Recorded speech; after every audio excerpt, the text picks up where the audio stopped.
The way I'm going to do this project is with two different videos talking about my two different sources, and then also using the objective questions to talk about my project in each of the works and how they are specified throughout that.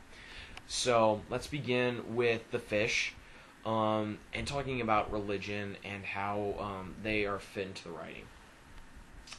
Religion played a major role in the start and the end, and also between the postmodernism period, due to people becoming more acquainted with the church and more domination spreading throughout societies and cities throughout the American nation. People began to preach more, become more acquainted with God and His relationship with His people. And people also concentrated on the different aspects and different denominations of religion, such as Christianity, Catholicism, and all those different aspects and the events that occur in each of those religious dominations, and how they tied into the work, how they were portrayed. And the fish, I believe, is portrayed with religion in that the fish is somewhat like a Christ-like figure. In the story, the character, the narrator, is constantly talking about the appearance of the fish, such as the barnacles and the lime scale that has been building up on this fish that is sourced in Bishop. Also, they talk about the fish being beat up constantly by the fighting and the struggle on the line, and that is similar to Jesus being beaten and struggling as he is being prepared to die on the cross for our sins. And I think that those two are very similar through the way that they go through pretty much the rest of their life.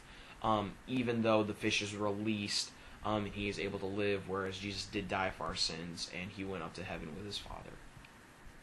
Figurative language also was important to modernism, in that different forms of writing, such as poems and short stories, all generalized, were all written differently, sometimes with the same themes or the same aspects of different writing, but they're often written with also different meanings within the lines of whatever kind of form of writing they were using. Authors like to express either their lives or what's been going around the nation or what's been going on.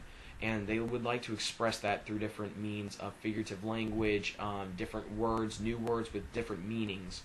And I think that figurative language easily is portrayed in the fish really through the struggles of the fish and the characteristics that the fish has obtained through the struggle, such as the beaten sides, its scales that have been ripped, its lip has been cut by multiple hooks that is sourced by Bishop. And also, it portrays the struggle through the post-war era, where people are trying to get back on their feet with the GI Bill and the soldiers, and everyone's trying to get back on track, and the economy is boosting, and people are slowly coming out of debt, and people are learning to live better lives and new lives.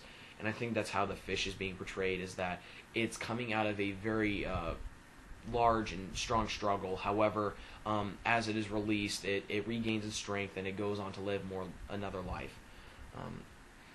Also, nature. Nature was a huge aspect of postmodernism, as it was to modernism and a few other periods before that. Nature was used to describe the beauty of how God has created everything, which also ties back into religion. And it also is also to show the destruction and the decay of what nature can do, or what nature, how it happens due to the mistakes of other people, such as humans ourselves. We do destroy nature every day with rainforests and cutting down trees. We may not know it or not know the impact, but yet we still do it. And I think nature is portrayed through the fish, again, through the beautification of it. The way that the author describes the colors of the fish, how strong it is, how big and massive, and just how beautiful he looks. He comes to an emotional attachment towards this fish, and he feels as though he cannot kill it because it is so great and so majestic in itself, as we sometimes see through nature and flowers and things of that sort that are beautiful, that we can't destroy it. We just have an emotional attachment, and I think that is how it is easily portrayed through Bishop's writing. Also, human nature is really seen through postmodernism as a push and pull factor of many things, such as nature, human nature towards nature, what we do to nature, or what we do through religion. It all depends on the psychology of the human brain, or what that person is thinking or doing, depending on their actions. And human nature is seen through the fish as graceful, kind, compassionate, where the person that caught the fish, as I said earlier, he has grown an emotional attachment, and he just can't kill this fish, so he releases it back into its natural habitat, into the ocean where he first caught it, so that it can live on its life. And that just shows a really good side of human nature, not the side that most people are accustomed to, where we kill. We have to survive by survival of the fittest, as some people might say. It just shows that really beautification side of human nature, which is incredible and just awe-inspiring. Government and society. I do not believe that government and society have been shown, particularly through this work, due to more of the religious and nature aspect of the fish and the catcher, that attraction. However, government and society have been portrayed through postmodernism, through the new governments that have been, or through the new government of the overall American nation that has been growing since the post-war era, and how it's been growing and growing, and government's been getting more active and also less active into the lives of the people, depending on the politician. Also, society has grown to a staggering amount where everyone is knowing everyone in their society, and communities are coming together to be a part of everything. So many events and just wonderful activities are just going through everyone, and society is coming together as a whole. So I do not believe that society is seen directly through this. I see it more as a nature and a religious attraction between the fish and the human, rather than a societal, as we only see one human in this. The American Dream. The American Dream is seen through different groups of people that have grown up in different time periods, decades, during the post-war era. And I believe the American Dream is actually somewhat close related to the fish, due to the life of the fish. The life of the fish is not always, it wasn't so great. As I stated earlier, it had multiple hooks in its mouth, about 4 or 5, that is sourced in Bishop. And also, the fish's struggle, the American Dream is not always about struggle, but it has struggles intertwined with it.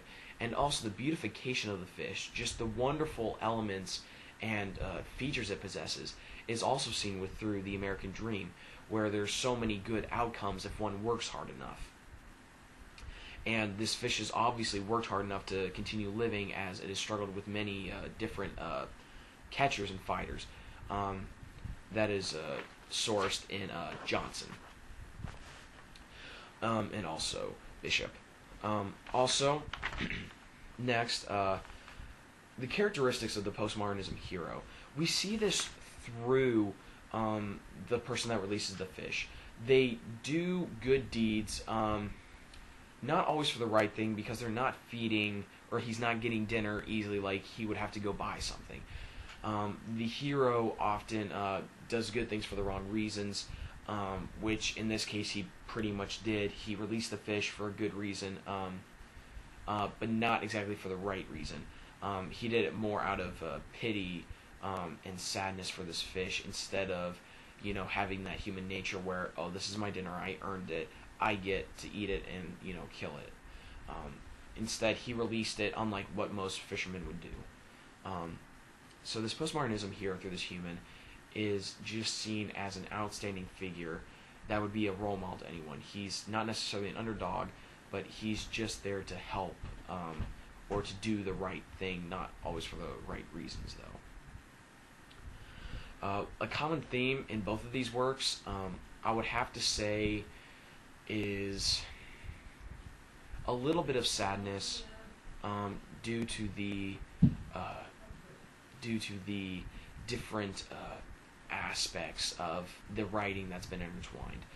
The sadness of the fish that he has struggled so much, and that he is on the brink of death. However, there's a sense of hope, though, at the end.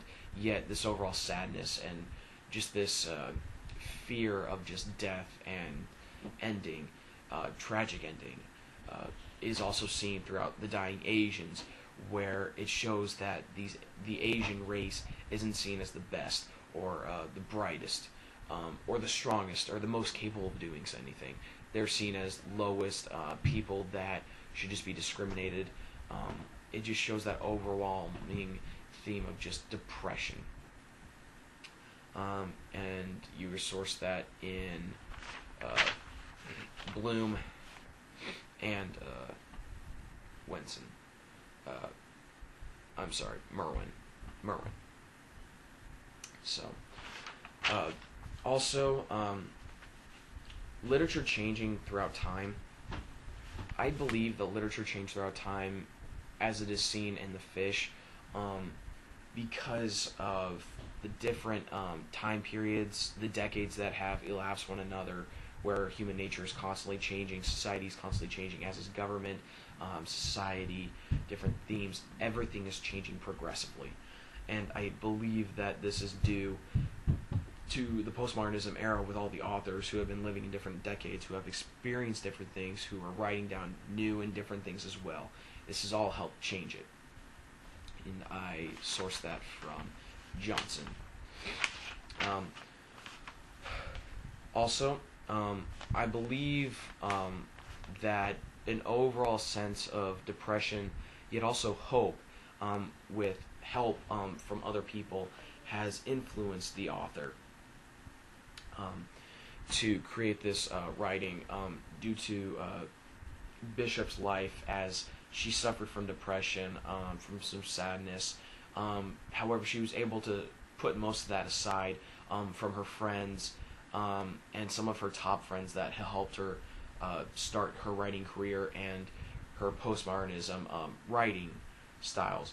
And I believe that this friendship and all this gain of trust has helped her be the person that she's been able to be and post these writings that she's been able to. So, I think that's the reason why. Also, I believe that what else has influenced her was her family, that they pushed her through her life and through her career and through her college. Everyone supported her. So I think that is another outstanding reason why what has influenced her. And I cited that from Bishop. Part 2 of my second video presentation, I will now be talking about the 8 discussion questions with a few other questions, and also intertwining that with The Asians Dying. So The Asians Dying was a poem created by Merwin during the late 60s, early 70s time period that influenced him. And as I already explained, religion, figurative language, human nature, etc., I will just try to fit this work into all the different objectives. So with religion, again, it was becoming popular again, and people were more trying to fit their lives based around some sort of religion, whether it be any denomination, and they would always go back and forth between different aspects of religion. It depended on who you were, what time period you were, and what exactly influenced you. So there's not exactly a real set standard for religion throughout this whole period. The Asians Dying and religion is, I believe, to be quite a substantial attraction between each other, because along with death comes life. And even though this poem specifically talks about Asians dying in war and death, there is also life after death. And we have to remember that even though death may seem permanent, it's not. people are raised to life. They were back then. They aren't now because Jesus hasn't come back with miracles. But anyways, death doesn't have a hold over us. And I think that's also what Merwin was trying to convey, is that even though people dying, specifically in his poem, the Asians dying, he still has a glimmer of hope, even though it is a pretty brutal description of how Asians died and how they were tossed or thought of as garbage. Even though the dead do go away, they will still live once again, possibly with God or with Satan in hell. It depends on your religious aspect view. But I think those two are intertwined just through a certain hope that even though death is, it has a grip on everyone, it doesn't always hold forever. God will break that. Figurative language. Within this poem, we see a really strong poetic form with different meanings. Just like I said, with the religious view, death doesn't always have a hold on us, yet it has a pretty strong grip. And with this, we see that that similar view, or that similar figurative form of just death and just beatings and brutality. It's all meaning within the lines, and there's nothing really different from any of those, and there's no other different really language that's been intertwined, anything related to any aspects of good, light, hope, happiness, etc. There's nothing like that. It's all death, sadness, darkness, brutality, evil. Nature, there's not really much nature as like green nature with trees, nature, like in your back door, but how nature is portrayed in the writing is as seen as just garbage. It's all beaten to death, senseless. There's no mercy with any nature whatsoever in this. It's all death. Death to people, death to everything. Some things are just not worth fighting for, living for, talking about, explaining, anything. And that also ties into human nature, especially with the brutality of the description of these Asians dying. Excuse me. The Asians dying. There's just so much evil and brutality put into the beatings of these Asians. Specifically seen, the knights disappear like bruises, but nothing is healed. Dead go away like bruises. Sourced by Merwin and Bloom. The knights disappear like bruises. Nothing is healed. First level, that's pretty deep. Just saying that bruises disappear like night, like they will eventually go away given time, but nothing is healed.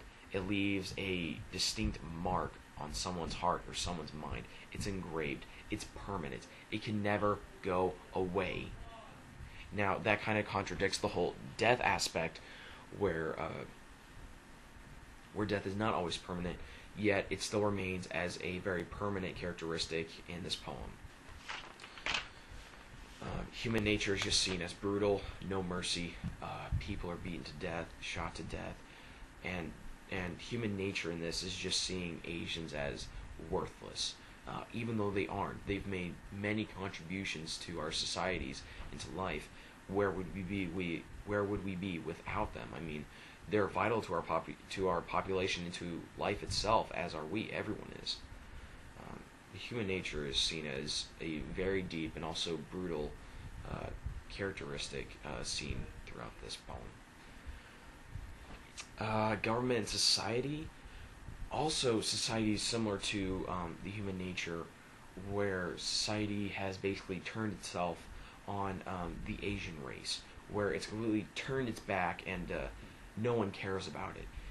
It's all for everyone else and not for them. They're thrown away like trash, like Jews were exterminated by the Germans in the Holocaust.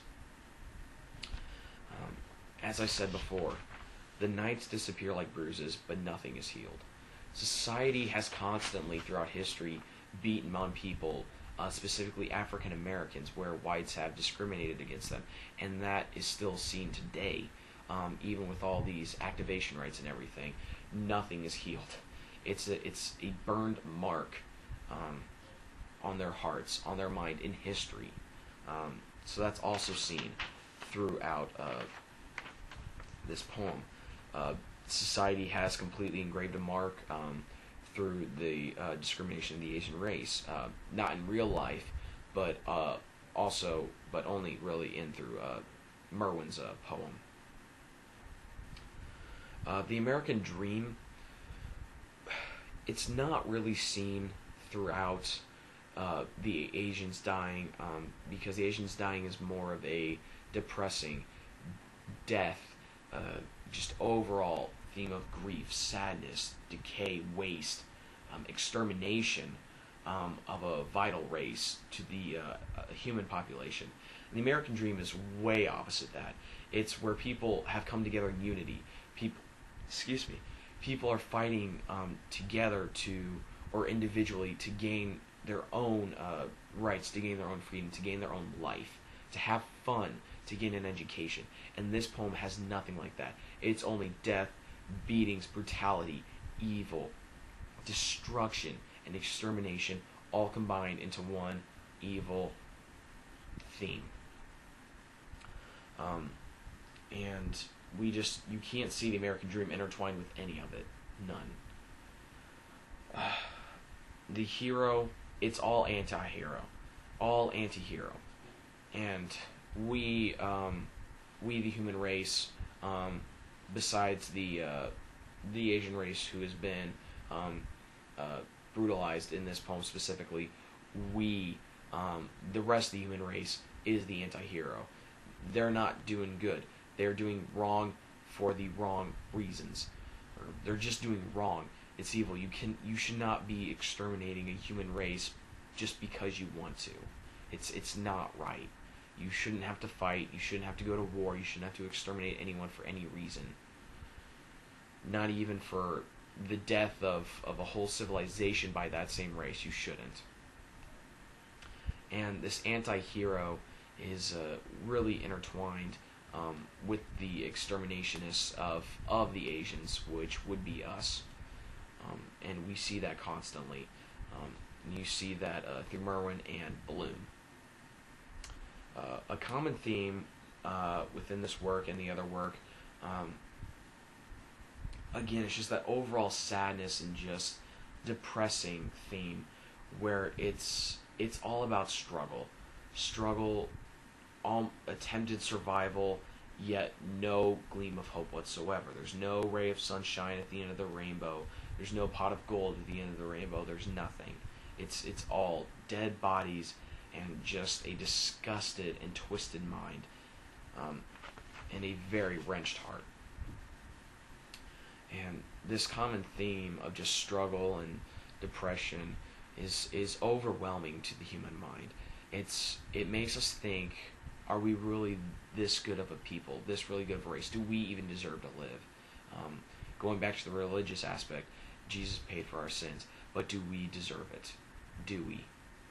I say no. And I believe that this common theme really makes me really spins my head, realizing that even though this is a poem, it is based off of the war in Vietnam, and just overall extermination of so many different races. And it just wrenches my heart knowing that me, part of the race, my race, has done this. And I cannot, I just can't bear this burden, or I cannot lift this mark that has been permanently left.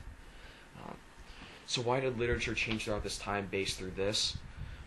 I also believe it's mainly due to different wars, mainly concentrated on the Vietnam War,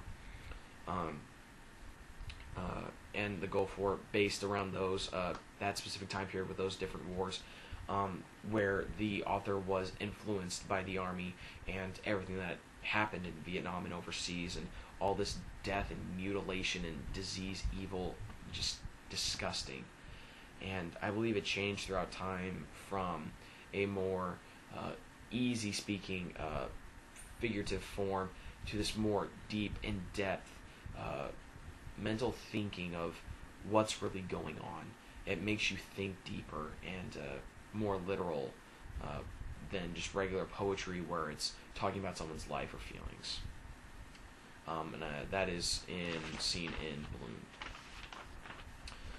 Bloom. What I think, or what influenced this writer to create his work, I believe, again I said, is the war in Vietnam, where troops were constantly coming home or going over, being shipped back with war injuries and even death. And then just the overall, well, not extermination, but just prejudice and just death and shootings of a lot of Asian men and women and children in Vietnam and Southeast Asia. Many people were killed, and I think that this author really grasped the identity of that, and he was really able to intertwine all of this in there, and that's from Bloom. Also, to connect both of these videos in this video, to compare them with the characters and the themes and overall just literature of everything that's been intertwined in these two, I think they really compare through their themes, as I discussed earlier, through the struggle of the fish, and also with the life of Merwin, the author, where he has probably experienced all of this going on through war, and also the characters are very similar as they're constantly beaten, or they've been going through struggles, and they just seem to almost have life, and then life almost takes them, or it does take them. Or if mercy is rarely spared, like to the fish, unlike to the Asians dying, where it is explained how Asians have been killed and exterminated and thrown away like trash. So I think that's how they compare, is mainly through their themes and through the characters. This way you're able to see all the objectives, such as religion, nature, human nature, how they're all intertwined into one mass. So that is the end of this presentation. Thank you for watching. This is my works cited page. I hope you enjoyed the project, and I hope you got something out of it. Thank you for watching.